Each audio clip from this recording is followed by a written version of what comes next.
Gut healers, in this video we're going to go over the top 5 gut healing foods you need to eat every day. Now this video is for you if you've been struggling with your digestion for a long time. Maybe you are diagnosed with SIBO, with candida, or you have food sensitivities, you have IBS, constipation, bloating, acid reflux, any kind of pain, then this video is for you. And if you don't believe in medication and taking more pills anymore because they didn't work in the past, and now you're ready to tackle your gut health issues in a natural way with adjusting your diet, then this video is for you. What we're going to cover are first the 5 top gut healing foods that proven to help heal your digestive system. In the practice, I've worked with over 300 plus one-on-one clients in the last 3 years, and these are the 5 foods that got the best results. And in the second part of the video, I'm also shortly mentioning the 5 foods that you need to avoid and that most people recommend for gut healing, but they actually do not help you but make your symptoms worse. If this sounds like a good plan, then hit that like button down there, click on gut feelings, and then turn on all notifications. This is how you get notified when I'm doing the next live Q&A, where I'm answering your questions, your personal questions, live here on YouTube, and you get notified when a new video comes up as well. So click on that subscribe button, hit that like button, and turn the notification bell on to all notifications. Are you ready for this, guys? Let's go. I'm excited. Number 1 of the top gut healing foods that you need to eat every day is no news if you watch any of those videos on the Gut Feelings channel, celery juice, guys. Celery juice. Now, celery juice would be the best thing that you can do. The next best thing, if celery juice is too impactful for you yet at the moment, then start with cucumber juice. If for whatever reason you can't do cucumber juice, and also in addition you can do barley grass juice powder. This is in here, and here I'm drinking it at the moment right now. Barley grass juice powder, so one of those 3. If you can do celery juice, 16 ounces every morning. Got a ton of videos which I'm linking down below if you want to learn more about the health benefits and why I'm recommending this, like nuts. If you can't do it or it's not available in your country, cucumber juice, and in addition or as an alternative, barley grass juice powder. Ladies and gentlemen, at least 2 teaspoons per day. Okay, coming on to my second gut healing food. This is my favorite fruit on planet Earth. There's nothing better. And it's ripe bananas. Look at these baby bananas here. From Panama. Fresh from Panama. I self-harvested them. And bananas are the most gentle food that you can eat in your gut healing journey. I recommend, if you eat fruits, especially if you come from a high fat diet, you might struggle in the beginning with including more foods. Lower the fats, super important. Lower the fats and do monomeals of fruit on an empty stomach. Exclamation mark. So best time for fruits if you're just starting out is in the morning, and monomeal. Go monomeal. Eat more of those, 4, 5, 6, as many as you can eat in the morning. Takes a little bit of practice. It's very gentle on your gut healing, and also will help to restore your digestive enzymes and your hydrochloric acid, because it almost doesn't need any of those. And you make sure the food is also digested well, because it's minimal impact, and those guys come with their own digestive enzymes when you crush the cell. So bananas, number 2. Third one, this one is especially for people with IBS, with SIBO, with a lot of bloating going on there, and who can't break down the foods that they eat. Papaya.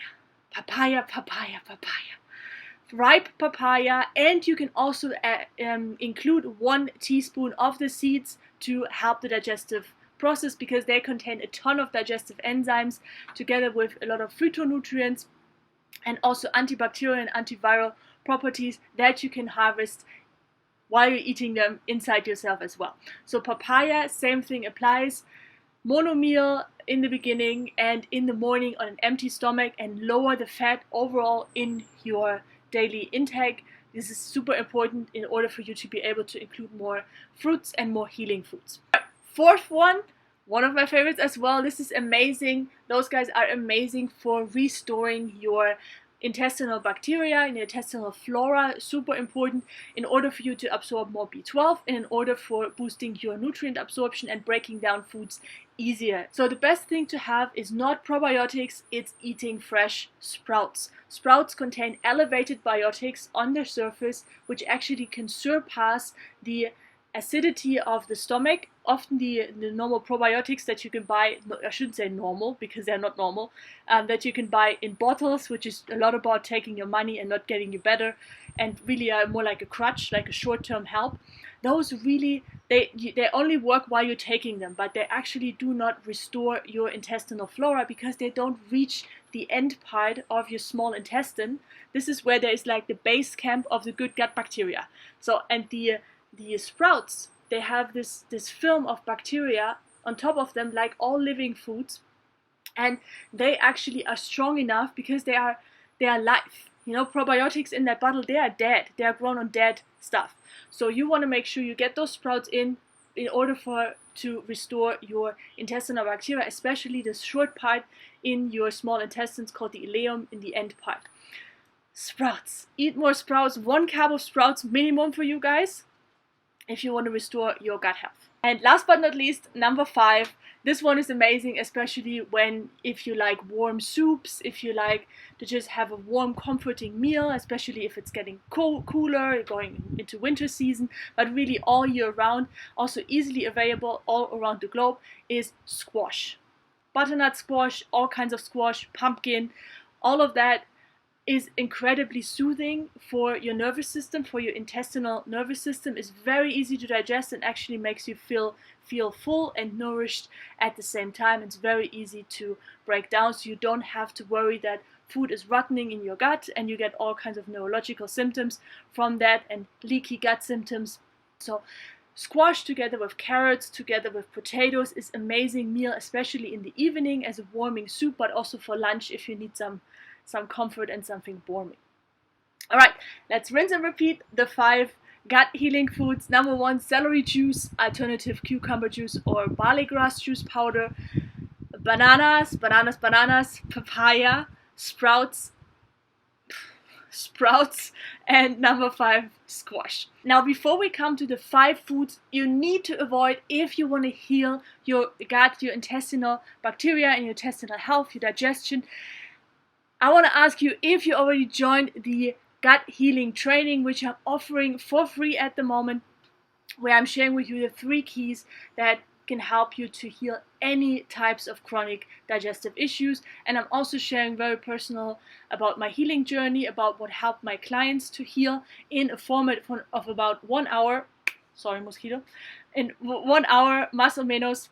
And you can access the training on my website, peggyschirmer.com/masterclass. I also link it down below, so you can check that out. My gut healing training, make sure you check it out and you take this hour for learning how to improve your health long term and to make sure you heal your digestive system without meds, without more testing, and without just trusting and praying that the doctor will help you, because often they can't. So check out the masterclass, peggyschirmer.com/masterclass.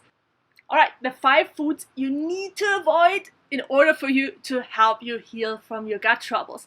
Now, those foods, I've been talking about them for a long time on the channel. It's nothing new if you watch any of the gut feelings videos, so maybe that's a rinse and repeat for you. Or this is your first video, so that it might be new. I've got more videos on that, which I link in detail down below, where you can check out more information about this. This is just for shortly mentioning them. So the 5 foods, why you need to avoid those foods is because they feed all types of pathogens. They feed viruses, they feed bacteria like resistant strep, which causes SIBO, for example, and acne, kinds of skin issues, IBS. And the reason why those foods are the ones that are often the most consumed in nowadays is because those viruses and the bacteria, they're actually grown, they're cultivated on those foods. This is one reason why they get us so much in trouble. The other reason is they are very hard on the digestive system. Some of them are animal products, some of them contain hormones, natural hormones. Even if it's organic, don't ask me, can I eat it organic? No, it's still not a good food, even if it's organic, unfortunately. So they often don't get broken down, and when foods don't get broken down, what happens is ammonia, which is a stinging gas. It's a very toxic gas, gets produced from rotting food in the digestive system, and then you get all kinds of symptoms: pain, inflammation, bloating, headaches, dizziness, whatever you can think of, really. Low immunity, anxiety, low energy. All of these things, they are connected. So making sure that you take out those 5 foods, and if you eat right now, you eat all of those 5 foods, just start somewhere, just reduce them, and you will see you get better over time the more you leave those foods out. So, ow, I think I got a mosquito in my eye. What do you think? Right, so 5 foods. Number 1, dairy, all kinds of dairy, milk, cheese, eggs, butter, yogurt, yes, yogurt as well. Eat sprouts, don't eat yogurt for the probiotics. Number 1, big one. Eggs, hormone bomb, guys. Natural, even the best organic eggs, they are a hormone bomb, because this is going to create life. You know, you're eating a little chicken. So that is full of hormones. I don't care. Don't eat the egg white. Don't eat the egg, the yolk. Just don't eat it. It's not healthy. And the reason why you don't have symptoms if you eat it with SIBO is because there is no friction on the gut lining. But it doesn't mean it's healthy. You know, it just sits there. It doesn't move. It just sits there, and you get symptoms later on, which often we do not bring into relation with the egg, but which causes those SIBO symptoms in the first place, because Streptococcus and egg, you know, feeding this Streptococcus, more SIBO symptoms. So dairy, eggs, and I've got a video about all of those. I'm just mentioning shortly, although it's hard not to go into detail. Gluten, soy, and corn. Yeah, so rinse and repeat: dairy, eggs, soy, gluten, and corn. Those ones you have to avoid if you want to heal your intestinal lining and your gut issues long term. Check out more information down below in the recommended video section. And now make sure you join my gut healing training, the masterclass. It's for free. It's about an hour long. You're going to learn so much, and most of all, you will feel that you can heal, because I'm sharing how I healed and how a lot of my clients healed, and, you know, success stories, and what I did with them and what they did to finally get better, after some of them after 20 years of struggling with digestive issues. So make sure you check that out, peggyschirmer.com/masterclass.